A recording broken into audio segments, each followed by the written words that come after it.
Fun facts about life part 1. Bet this is your first time to hear the last one.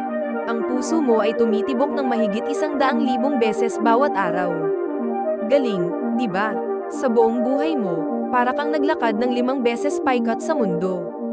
At minsan, naliligaw ka pa rin sa mall. Hindi mo kayang huminga at lumunok ng sabay. Sige, subukan mo. Mas matangkad ka sa umaga. Dahil sa gravity, naiipit ang spine mo habang tumatagal ang araw. Ang pagtawa ay nakakapagpalakas ng immune system. Oo, baka nga gamot talaga ang mga memes. Mas maraming bakterya sa katawan mo kaysa sa human cells. Pero huwag mag-alala, karamihan sa kanila ay mababait. Kumukurap ka ng halos 20 beses kada minuto. Ibig sabihin, sa buong araw, mga 10% ng oras ay nakapikit ka. Laging nagre-regenerate ang katawan mo. Karamihan sa mga cells mo, wala pang 10 taon